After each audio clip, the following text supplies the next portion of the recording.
Hey, everybody, welcome back to another episode of the Growth Capital Podcast. I am your host, Justin Dixon, and today we've got Peter Voss on the podcast. He is the founder, CEO, and chief scientist at Aigo. They are an AI company here in Austin that are focusing on building cognitive AI. If you don't know what that is, we dig into AI pretty deep in this episode. So if you're an AI lover, this is a great one for you. He's built and sold multiple businesses over his career. He grew up in South Africa. He's been in Austin, Texas now for about 2 years. So we talk about kind of where we are in the three phases or waves of AI, what's to come from kind of the cognitive AI, agentic AI, and kind of why current large language models are not necessarily the path to freedom as they are kind of touted to be. So really cool episode. I think you'll enjoy this one. So let's get Peter on the pod. Interested in hearing conversations with private equity leaders, CEOs of private equity-backed companies, and startup entrepreneurs where they share their stories about their career journeys, starting, investing in, and scaling successful businesses, and the important role that having the right talent plays in building a successful business, then you are in the right place. Welcome back to another episode of the Growth Capital Podcast. Here's your host, Justin Dixon.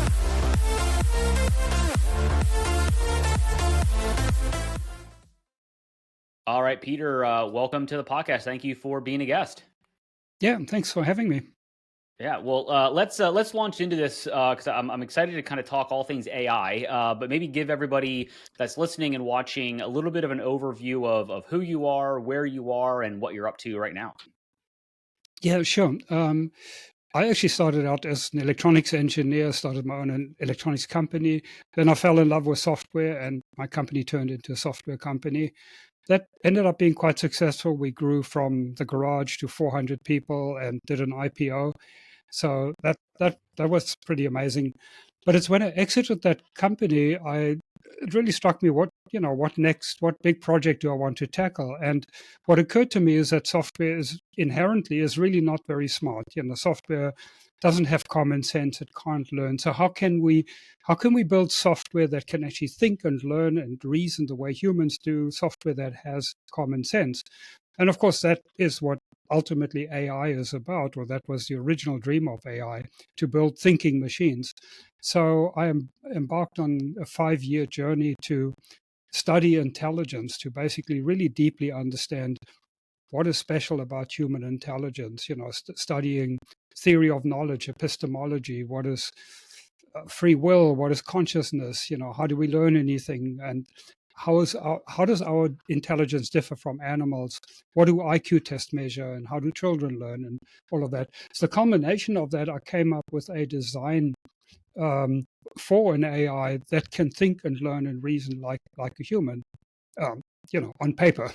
And then I started, and really over the last 20 years, I've run 4 different AI companies, 2 of them in the development mode and 2 of them in commercial mode. And it was really doing development of the core technology, and then we kind of ran out of money and had enough to commercialize. So then we pivoted to commercial company. 5 years go by, you build a company, and then we sold it and go back to development, back to commercial. So we're back in a development phase now, and we believe we are actually very close now to having a system that can think, learn, and reason like a human. I think we're just maybe 2 years away.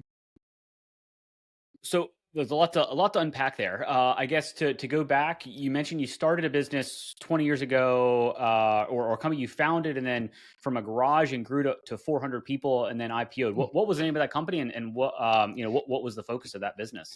Yeah, that I was actually living in South Africa at the time, Okay. So that was not here.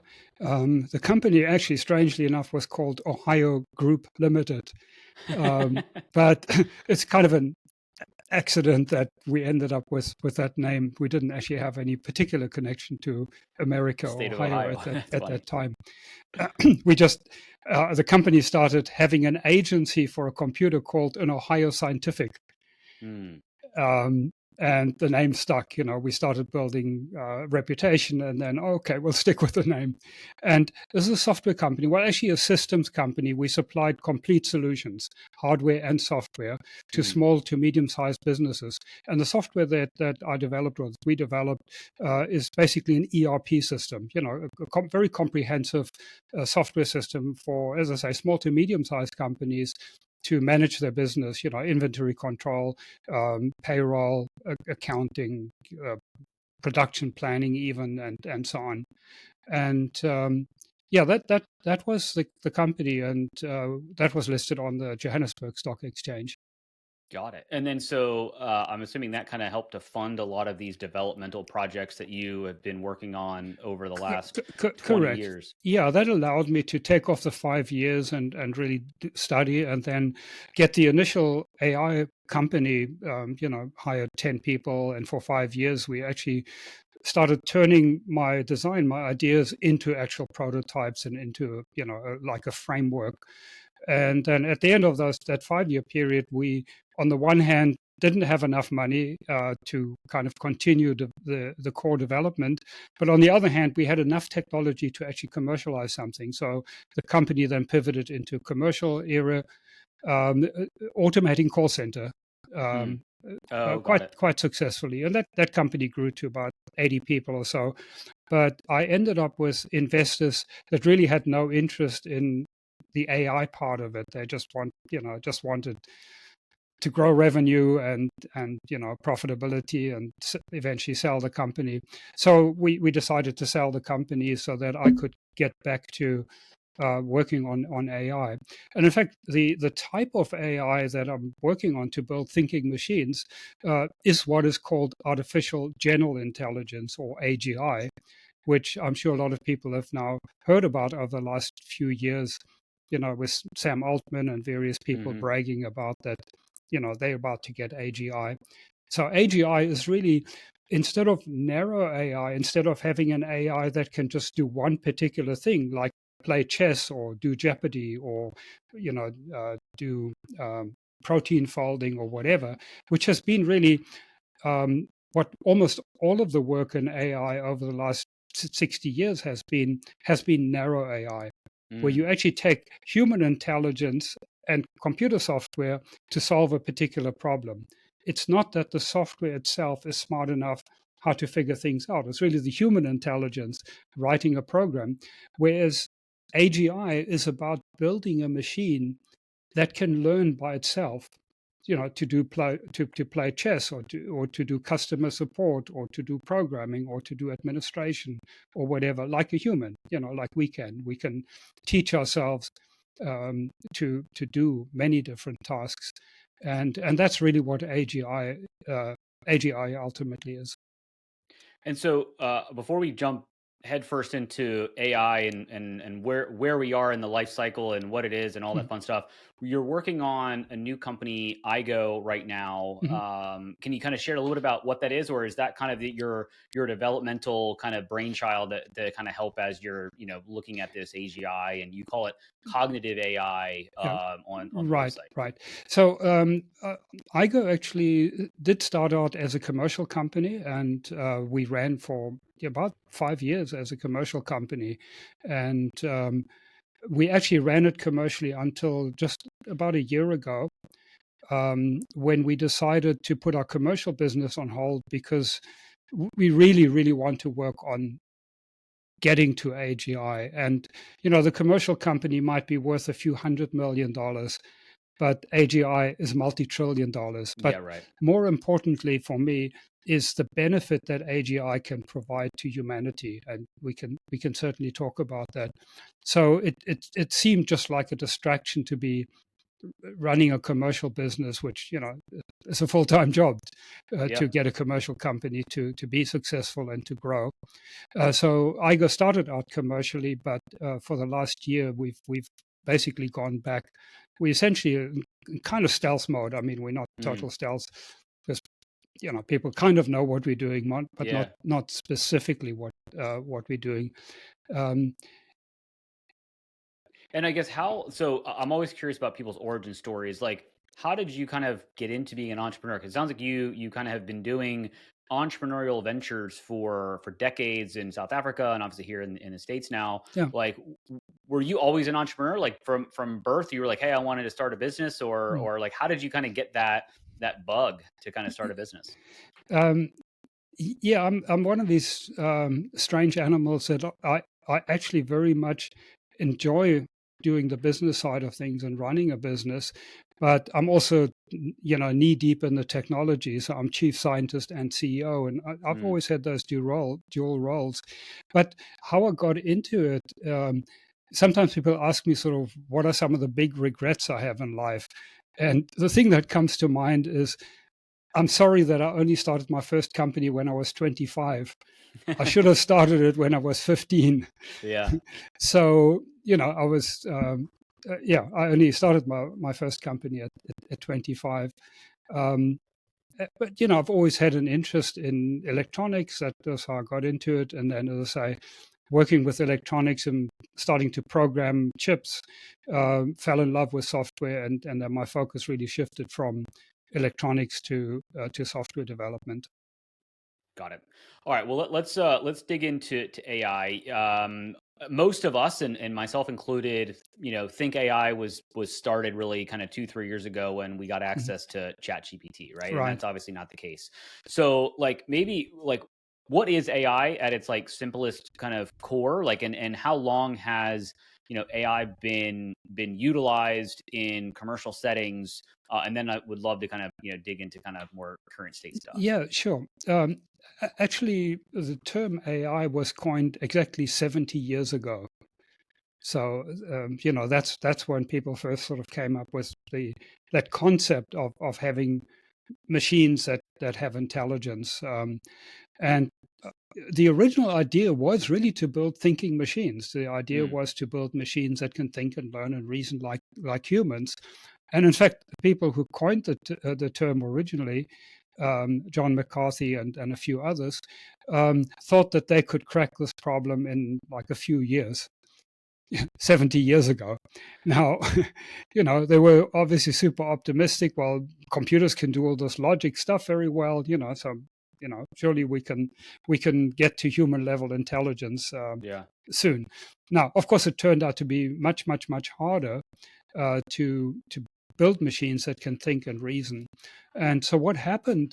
The field of AI really turned into the field of narrow AI, as I mentioned just now.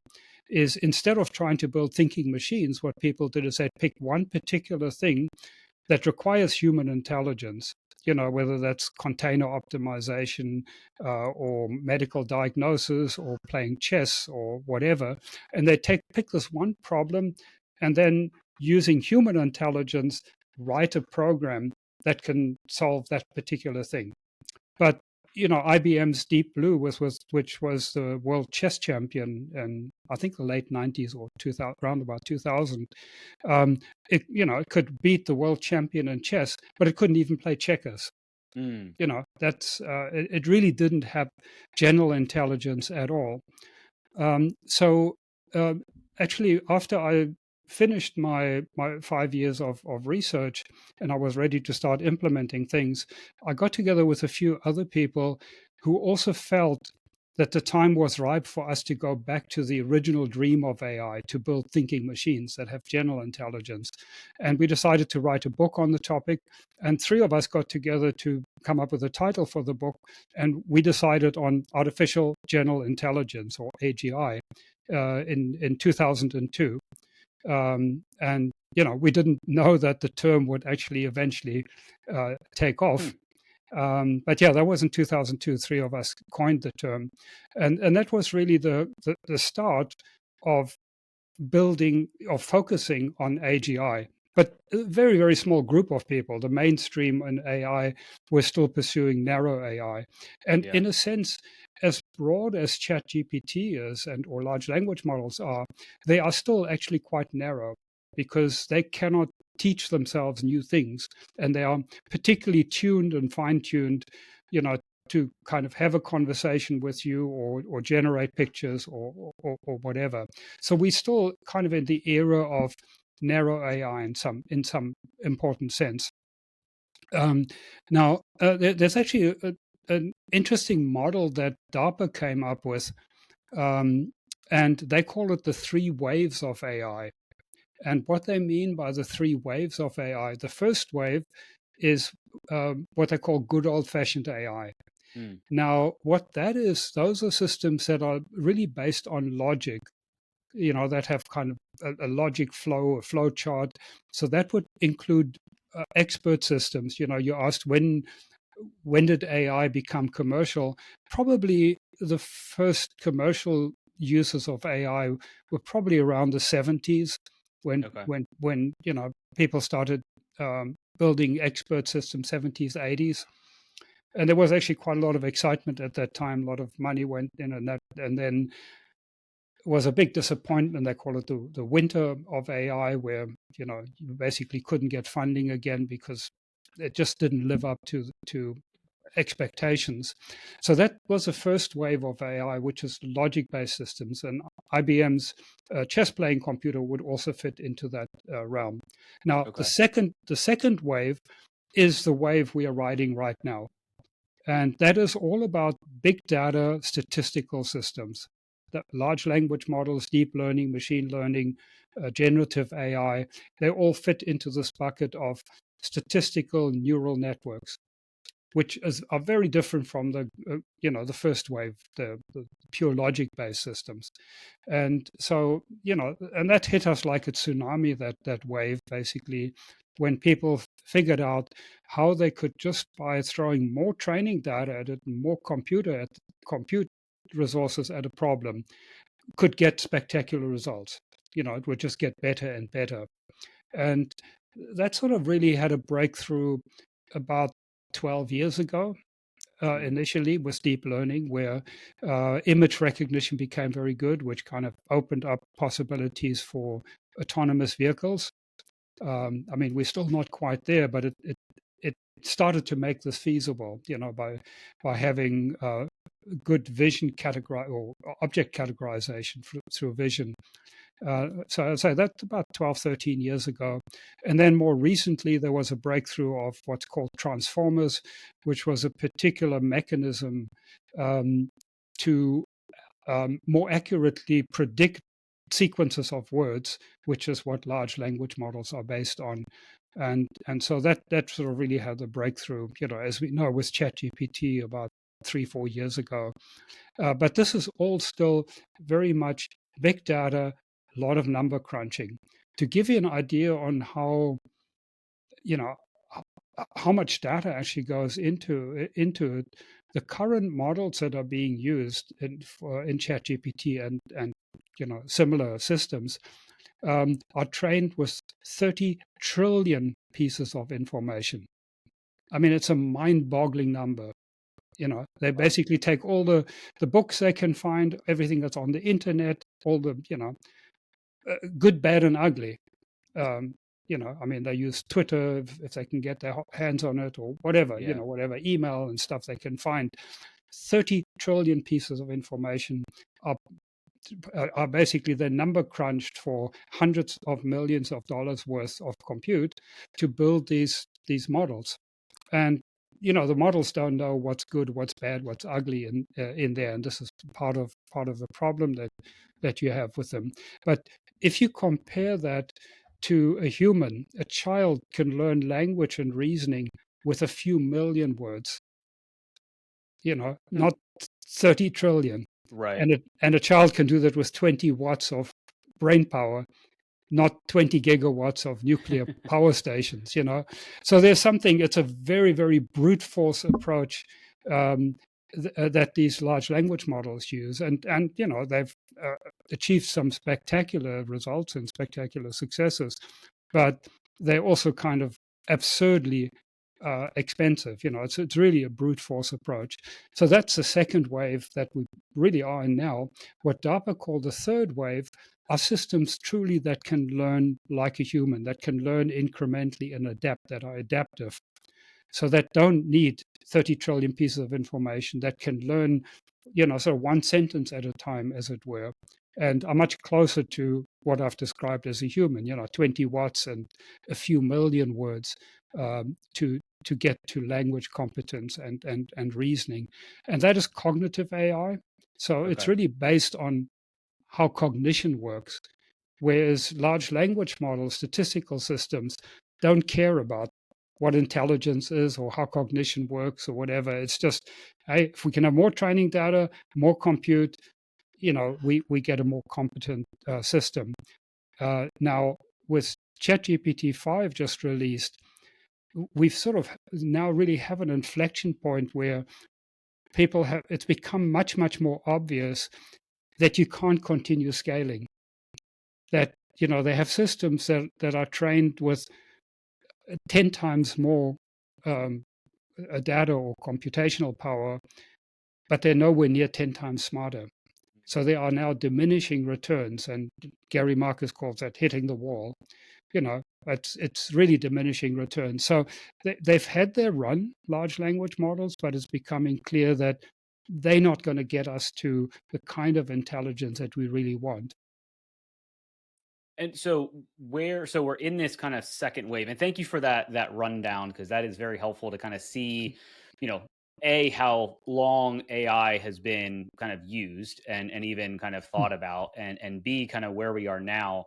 So if kind of the GPT-5 and ChatGPT is not going to get us just by brute force putting more data and more learning into the system, at what point do we get to the cognitive gen AI, and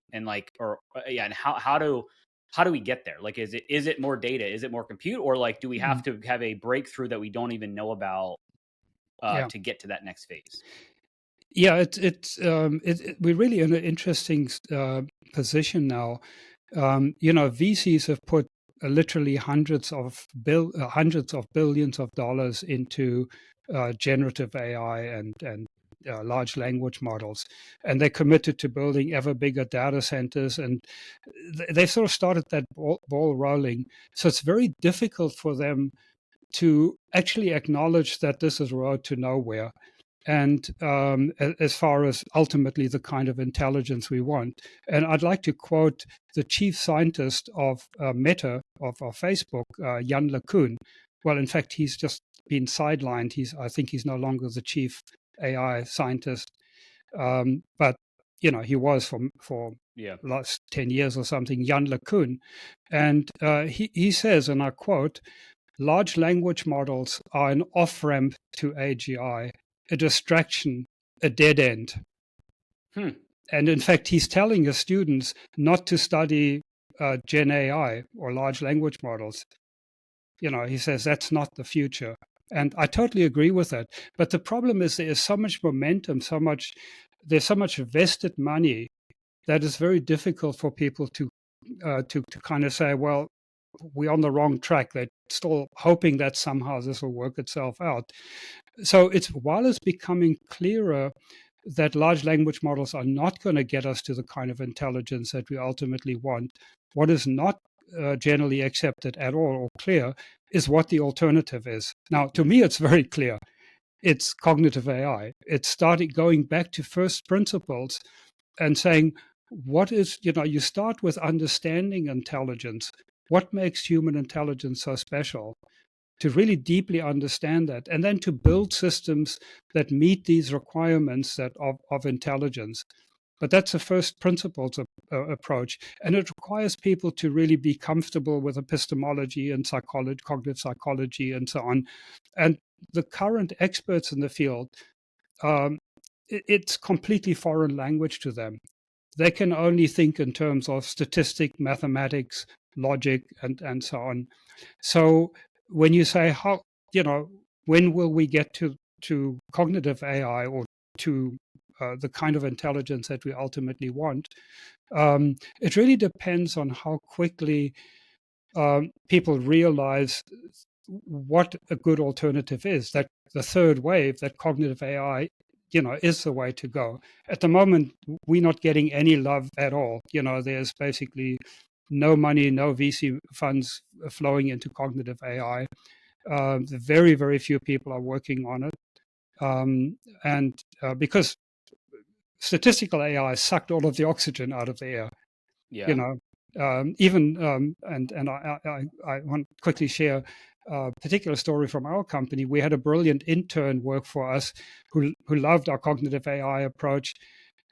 He went back to do his PhD. He couldn't get a sponsor for cognitive AI. Huh. So he ended up doing machine learning, deep learning, and now, 7 years later, he's a machine learning expert. Yeah.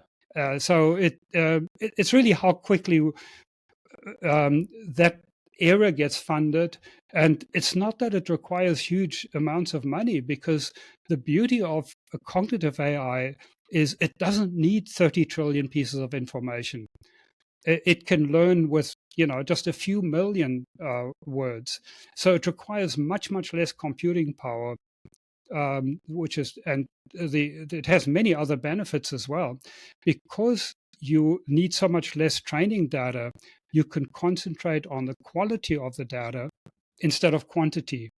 So you can curate the data much better, and you end up with a system that doesn't have half of its brain filled up with garbage.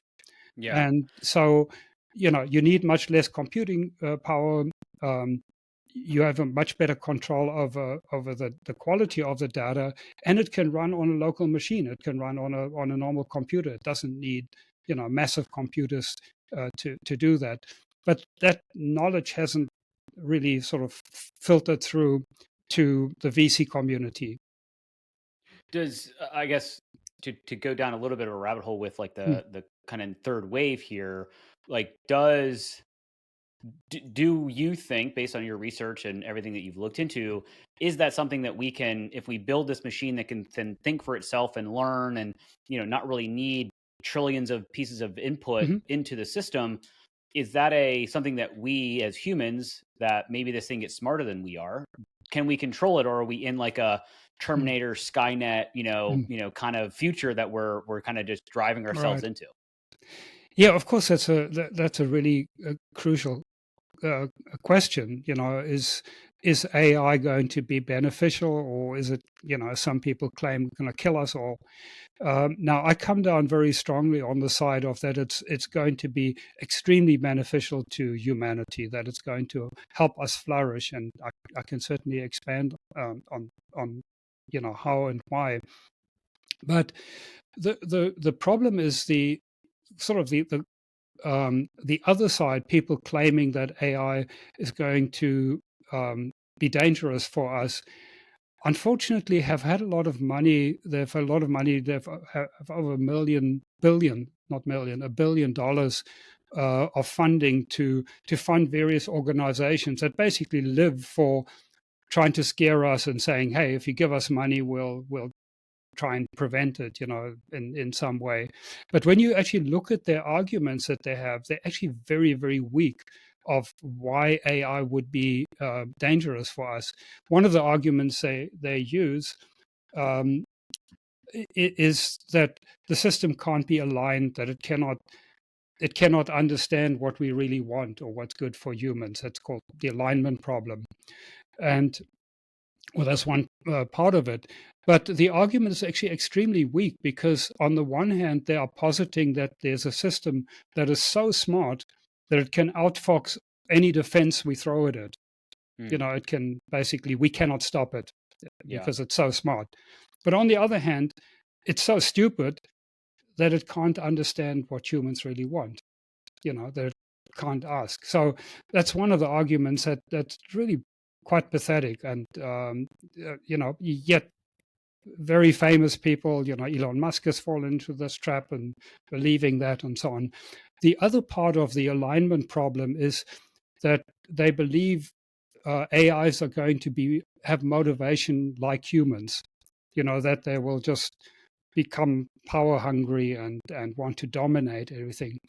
But there's really no evidence for that. I mean, the reason humans have these negative traits is because we are driven by our genes for reproduction and survival. Hmm. That's, I mean, otherwise we wouldn't be having this conversation here if we weren't driven by reproduction and survival. But most of the negative things in humanity are exactly because of that. sort of tribal things, the ego having to dominate, and things of that nature. And we're not very good at rational thinking. We tend to be still quite emotional animals. Now, an AI isn't going to have those characteristics. There's no reason to build in a survival instinct or reproduction instinct. There's no reason you'd want to build systems that have a big ego and always have to be right. I mean, it makes no sense. Right. Those systems aren't going to be very useful to us.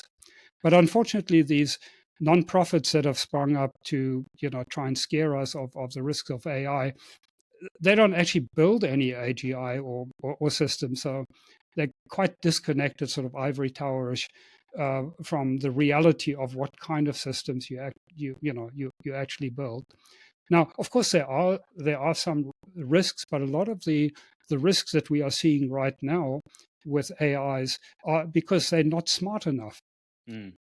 Where an AI might, like we've had this tragic incident where an AI encouraged somebody to commit suicide.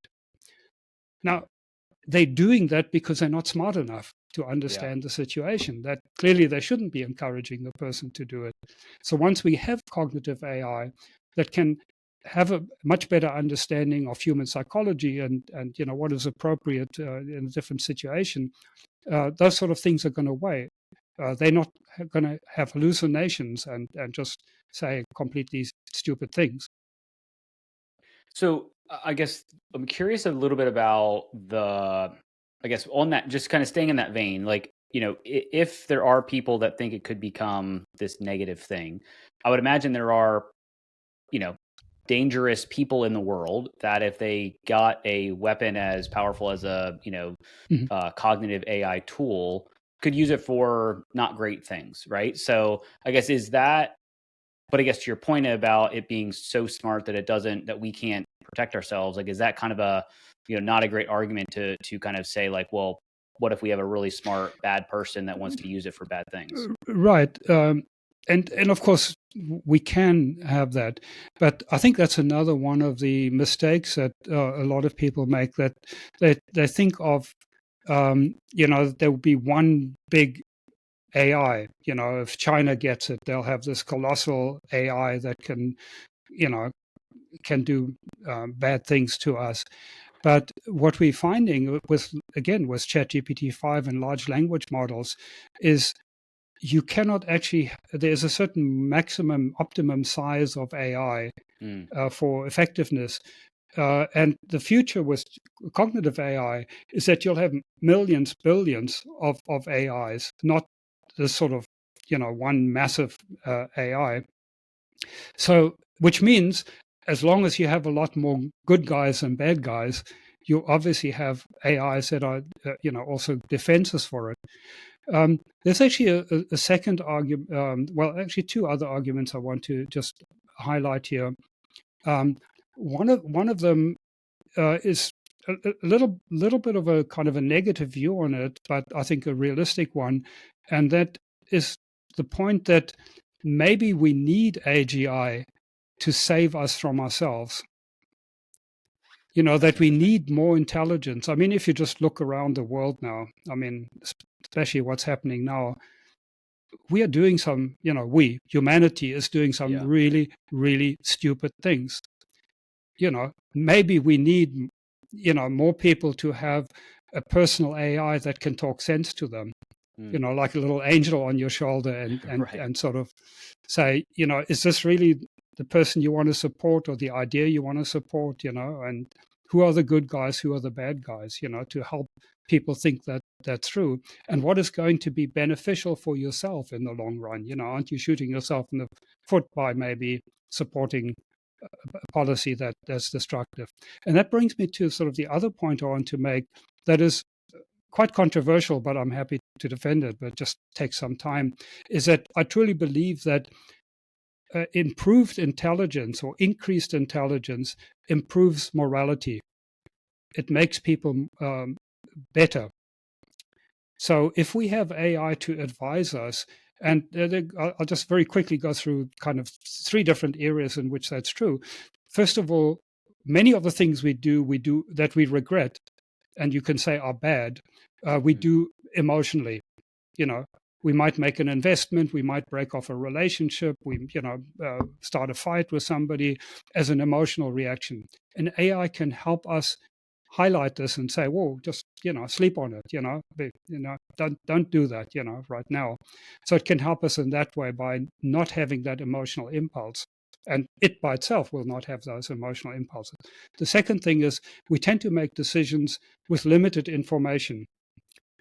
Because it's hard for us to kind of really get to the bottom of things. So we have this confirmation bias. We might read an article and say, "Oh yeah, I agree with this."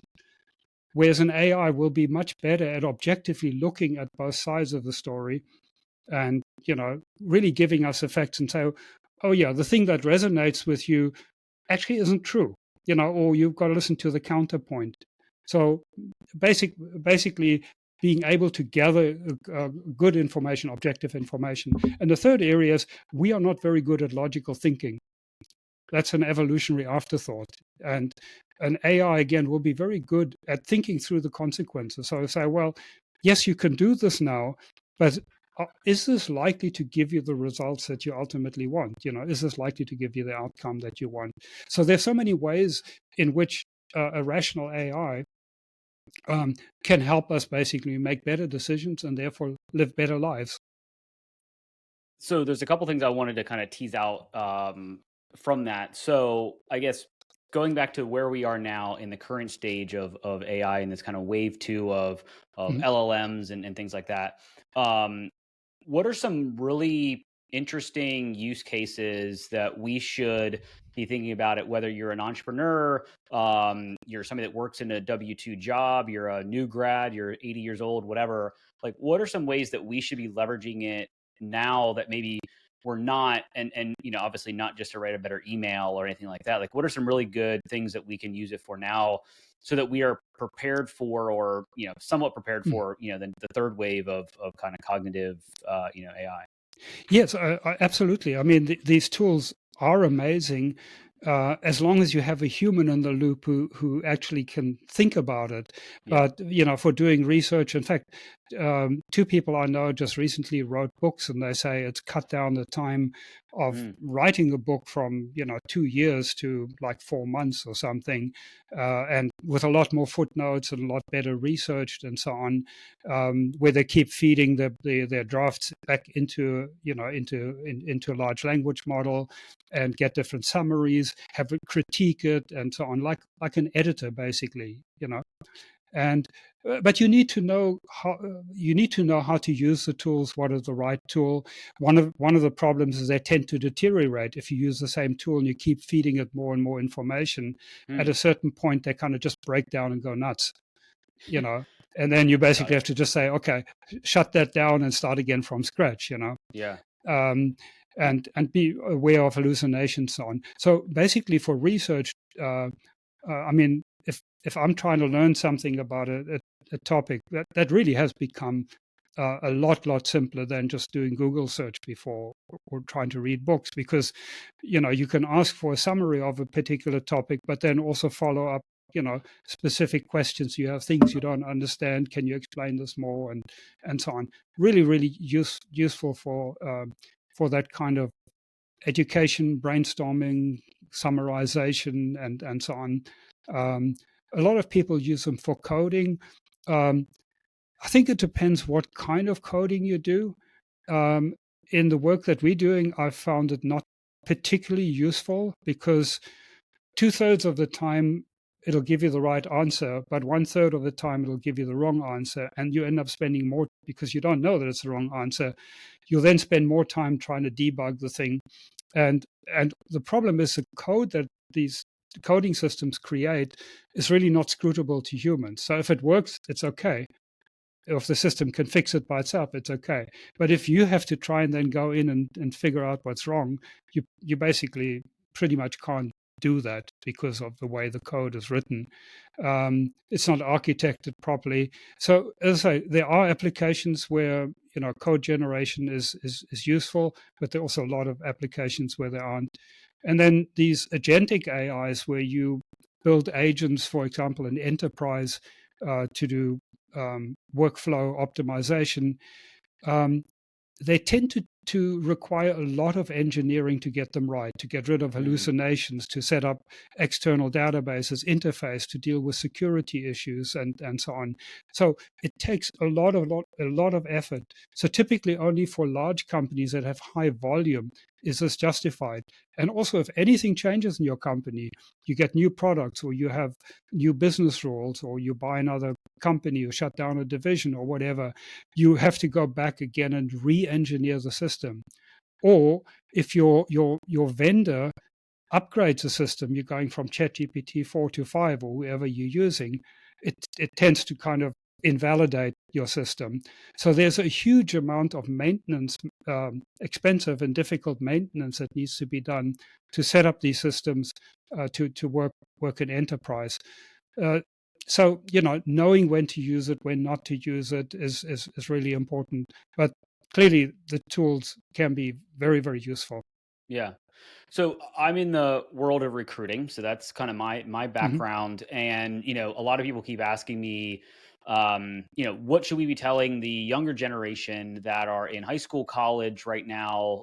What jobs should they do? What skills should they learn in this Yeah. world of AI? Because depending on who you talk to, we've got a few years until we are overrun by AI. AI Yeah. can do literally every job on the planet, and we get into this utopia world where everybody has a high standard of living, income, Right. because money is not relevant, because AI does all the things, right? So I guess the first part of that question is like, what are some things that young kids should be learning, knowing that they may have a potentially difficult time in the workforce if AI becomes really, Right. really good at doing entry level jobs, which we're already starting to see, entry level jobs be outsourced to AI. And I think, Right. as it gets better and better, it could grow. Yeah. Clearly, knowing AI, knowing the tools and keeping up to date with them uh, has to be good advice, Yeah. because the better you can use the tools, the more comfortable you are with them, and keeping up to date can really only benefit you. But more importantly, I mean, we've already seen over the last few decades, you really don't expect to have a lifelong job anymore. Like you start at GM and retire 40 years later. Right. So I think this entrepreneurial spirit, um, being able to kind of manage different tasks, different jobs, different interests, um, being flexible, is just super, super important. That however the world changes, that you are good at adapting and learning, which is of course what human intelligence is about. So I think that's really, really important, because and I mean, I do believe that we will get AGI in definitely less than 10 years, and unless something dramatically goes wrong with society. In fact, I believe we will probably have it in less than 5 years. Mm. Um, and then many jobs, AIs will be able to do them better and cheaper than humans. I think and I see that as a world of radical abundance, but it's going to be very unevenly distributed. First of all, across the world, but even within America, there are going to be many communities and older people and so on that aren't plugged into this modern world. And I think for what a lot of people, I think, will want to do, is they'll have to work much fewer hours in order to cover their living expenses with radical abundance. Of course, that's a whole another topic, but I do believe that. And what people will want to do, a lot of people want to do, is to help others get the benefits of this new society, of this new technology. And that I think is what a lot of people will end up doing, whether it's in America or I lived in Africa for many years.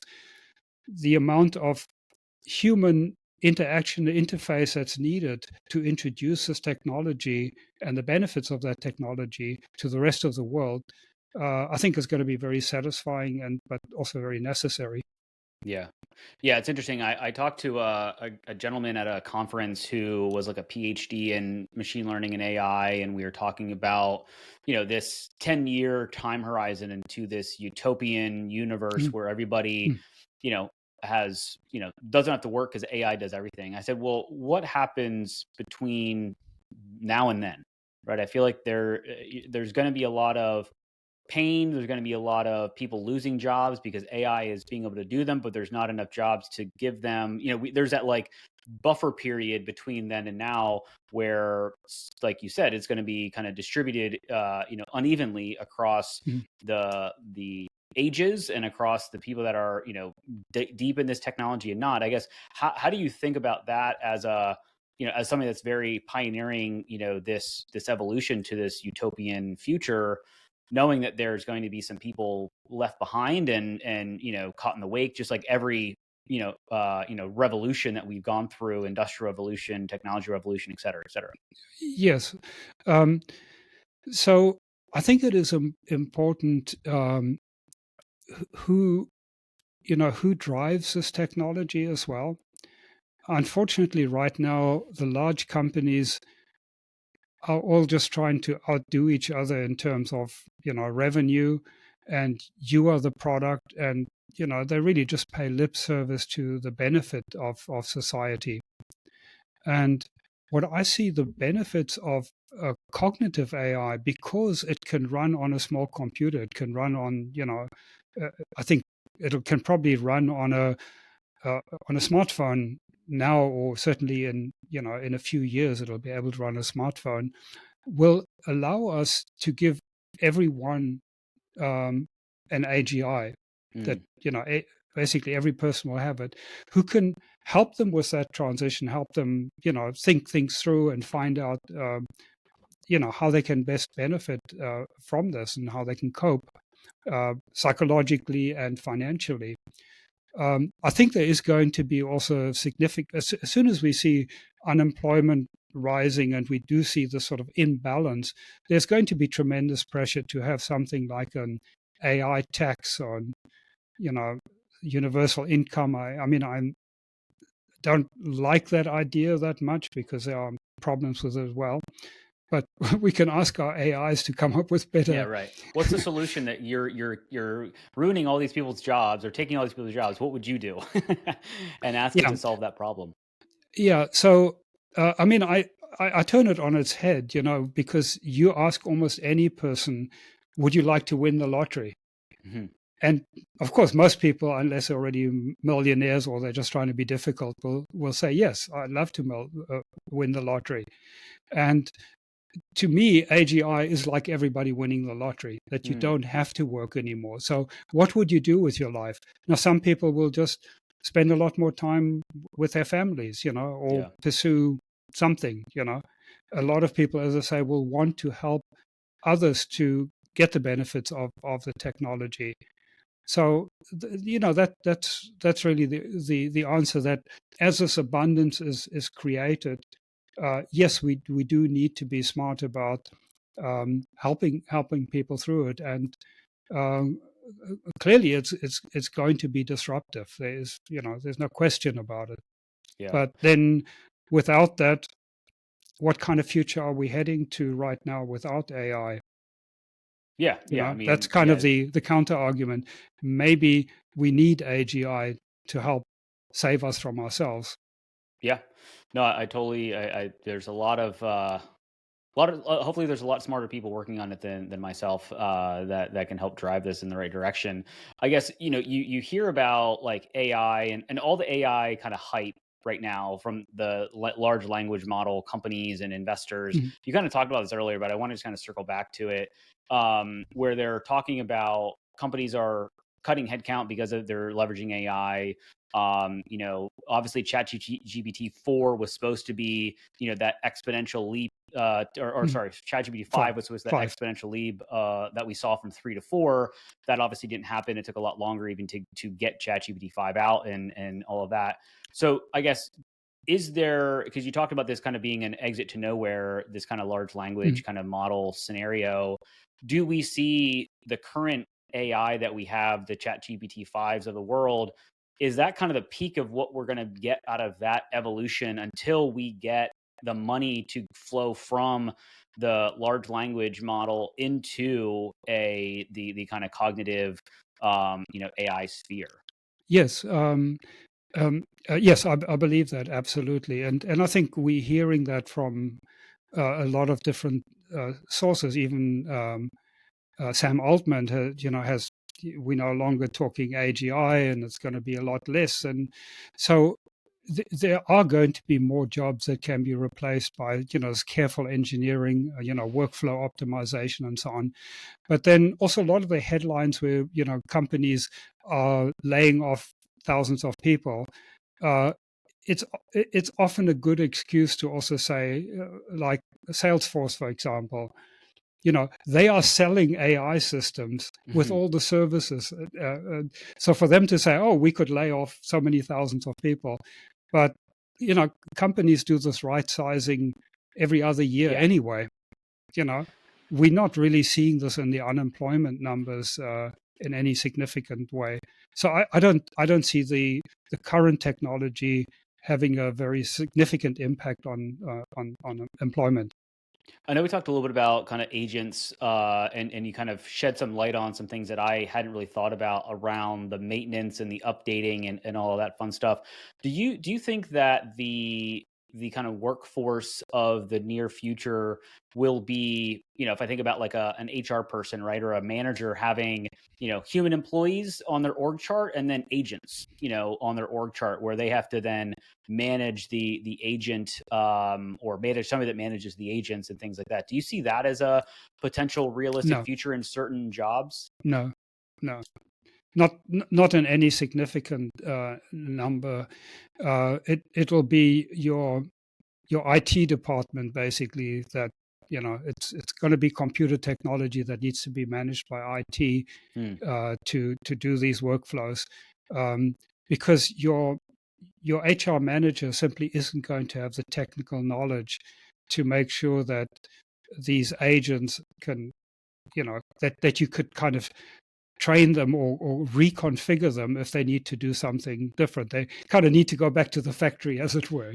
Got it. Got it. So Got if it. if you have a particular workflow that's been set up to, for example, in HR to go through resumes and spit them out, but that's no different from AI software that you might have had in HR 5 years ago. Yep. That looks for keywords and so on. This is just going to be a bit smarter, or that can automatically reply. I mean, we are currently recruiting in our company, and you know it's really quite terrible that almost every application is made by ChatGPT, and we have very specific requirements in our job profile, and we say you've got to read this white paper that I wrote and give me some feedback. So people feed the white paper into ChatGPT, but we're seeing like they all come up with the same kind of bullet points, and Yep. they then say, oh, I'm the ideal candidate for this because the blah blah blah, but the wording is all the same.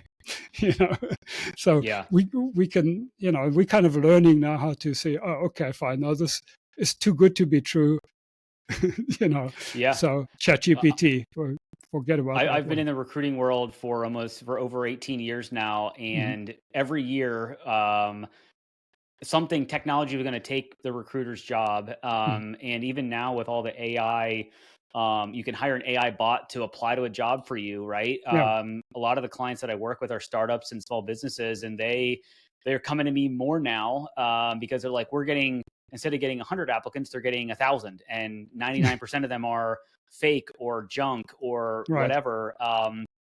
And a small business can't manage or review 1,000 Right. applicants, and all that stuff. So it's, Right. yeah, I don't want to Yeah, be and you down don't and you don't have AI software good enough that's right. to do that. It needs a That's right. human. Yeah. Yeah. Yeah. Yeah. Absolutely. So it's a fascinating like dilemma that Yeah. some companies are in right now that are like, yeah, AI is great, but it's also making hiring a challenge. Not only are you getting more applicants, you're also getting candidates that have their phone, and AI open. And so they're asked a question. They have Mhm. AI, kind of calculating the response, and then they read the response. And Yeah. um Yeah. No, it's it is. it's really It's it's tough, and this is actually generating a lot of new jobs.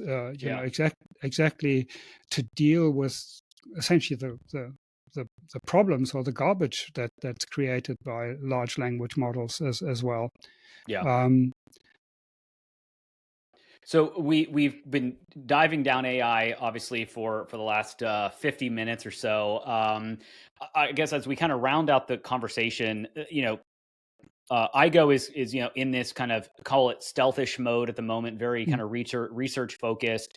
What are, if we jumped on a podcast 12 months from now, and what's maybe one or two, three things that you would like to achieve within Aigo as a company, that would make that podcast, really exciting to come on and talk about? Oh, absolutely. So we're not actually in research mode at all. We did a lot of the research, in fact, going back 20 years. We are really in development mode. We are cranking up the IQ and the knowledge and the learning ability of our system. In the commercial realm, um, we there was a lot of external engineering we did as well. That to set up a system. Our best known client was 1-800-Flowers, Harry and David group of companies. We did all of the chat support for them, but we had to feed in all of the ontologies and business rules and so on, and that was all done manually.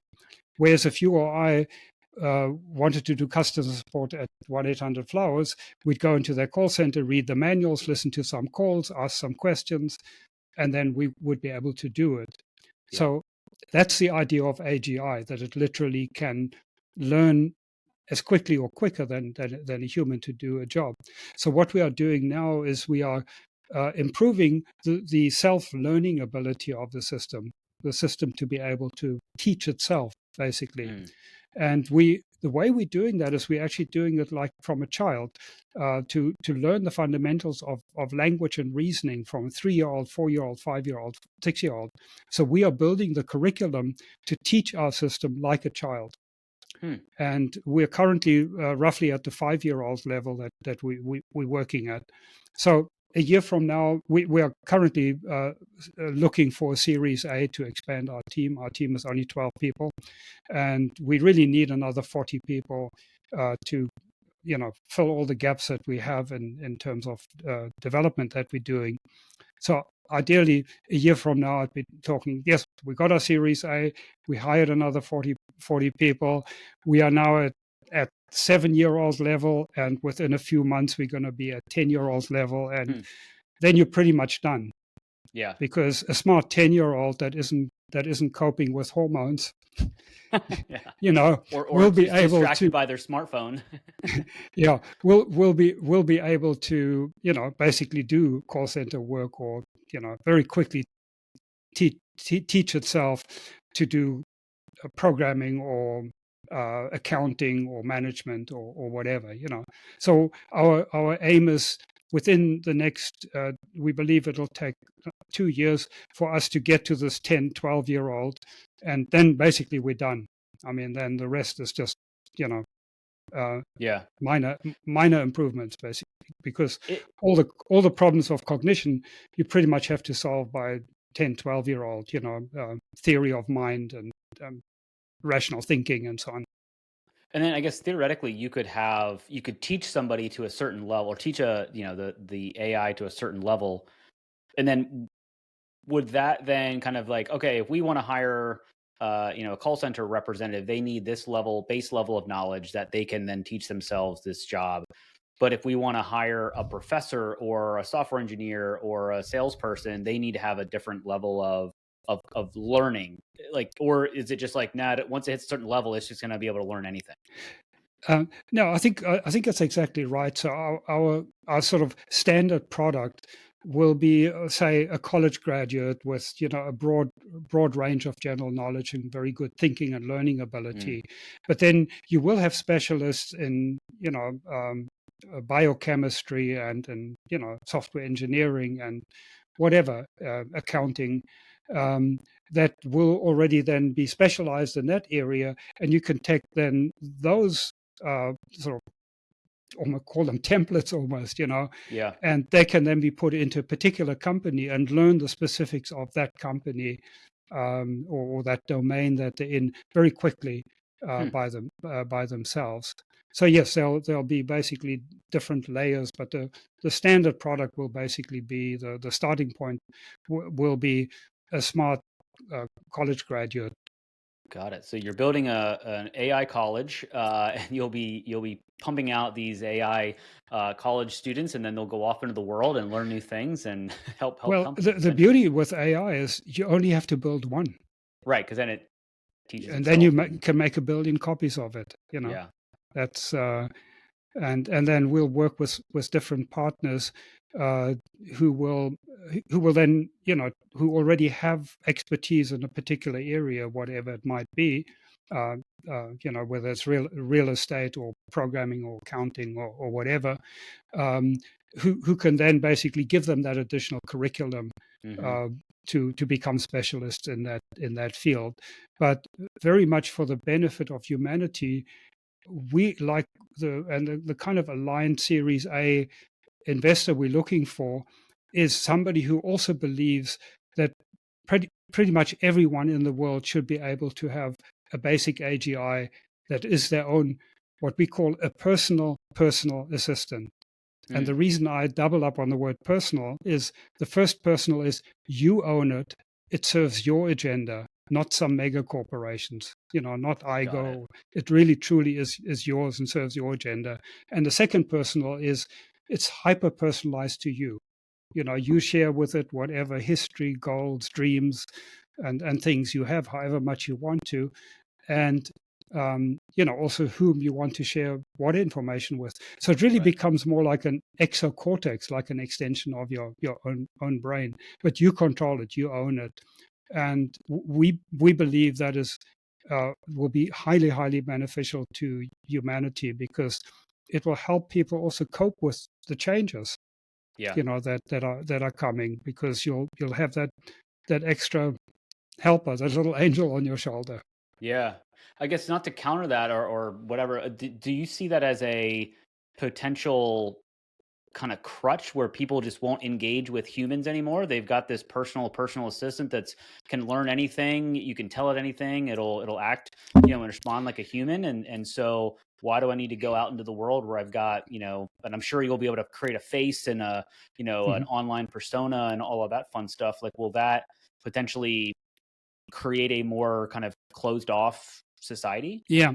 Uh, no, very good question, very important question. And there are two aspects to it. The one is, yes, people could potentially get lazy in thinking. So, one of the things that our system, our AGI, needs to understand is for humans to flourish, we do need to be able to think. We need to retain our own agency, and there are a number of ways of doing that. And sort of the Socratic method, is instead of just telling somebody what they should do, is to engage in a dialogue to really that the person also owns their decisions, that they've thought it through with whatever help they had. So that's the one aspect. The other aspect, of course, is to encourage people to be able to spend much more time in the real world Mm, interacting with other people, got it. and hopefully people will learn to appreciate that again. Yeah. COVID sort of really hit us pretty hard in that regard, but also just the demands of current workplace, doesn't leave a lot of time for a lot of people. And so that if you have a lot more free time, I would imagine people would be more open to interacting with others. Yeah. Well, we will see. We're all on this train, barreling a million miles an hour at towards Mm. AI at some form or fashion. So hopefully, we get the good stuff and not all the bad stuff, essentially. But we're all along for the ride, essentially. So this has been a really cool episode because you're obviously a very smart person in general, but also around AI, and also you're an entrepreneur. So it's always cool to kind of talk about people's stories. So thank you very much, Peter. Wanted to end the podcast like I do with every guest, just asking a 3-pack of questions. So first question here is, what is an influential book or podcast, or just something maybe that people can learn more about AI that you would recommend to the audience? There's a book by Douglas Hofstadter called The Mind's Eye, which is like a really neat exploration of different ideas of how AI is done. I found that quite fascinating when I read it many years ago. Got it. Love it. Mind's Eye. Awesome. Next question. What's your favorite thing to do outside of work? Riding motorcycles. Interesting. I definitely did not see that coming. That's awesome. What kind of motorcycle do you have? I actually have too many, but yeah, the one that's most fun is actually a racing bike, BMW 1000 RR, 200 horsepower, 185 miles an hour. So wow, that's fun. Very cool. Maybe I'll see you buzzing around Austin on a motorcycle. Not the safest roads on 35 or Mopac or anything like that, but I have seen people like buzzing through the traffic in between cars. So maybe that was you the other day buzzing by me. Awesome. Last question here. Favorite vacation spot? I did some scuba diving in the Maldives, and that was amazing. Not that I've been back there, but that really was amazing. Also did scuba diving in the Red Sea, and those were actually the two best spots for scuba diving that I came across. Better than the Great Barrier Reef even. Interesting. Yeah. Got it. Well, the Maldives has been on my wife and I's kind of list of places to check out. So that may have moved it up a notch or two as far as that goes. So awesome. Peter, again, thank you very much. If people want to reach out to you, learn about what you're doing at Aigo, pick your brain about AI, anything like that, like what's typically the best way to connect with you? Yeah, I always love talking to people about that. LinkedIn or X. Or they can email me at peter@aigo.ai. So very easy to get hold of me. And I've got quite a lot of articles out on Substack and also on medium.com. Very cool. Well, we will put a lot of those links in the show notes so people have super easy access to you. So again, Peter, thank you very much for your time. Really appreciate it. We'll definitely have to get you back on the pod in a year or so and catch up on how old your AI is at the moment from a learning perspective. So thank you very much. Yeah, great. Thank you, Justin. Good conversation. Good questions. Thank you. I hope you found at least one actionable insight from this episode of the Growth Capital Podcast, your one-stop shop for insights from private equity leaders, CEOs, and startup entrepreneurs on starting, investing in, and scaling successful businesses, as well as the role having the right talent plays in growing a successful business. It would be greatly appreciated if you would rate and review this podcast. And if you're watching on YouTube, please like and subscribe and drop us a comment so we can expand the audience of this podcast. Thank you for all your support, and don't forget about upcoming episodes dropping every Tuesday.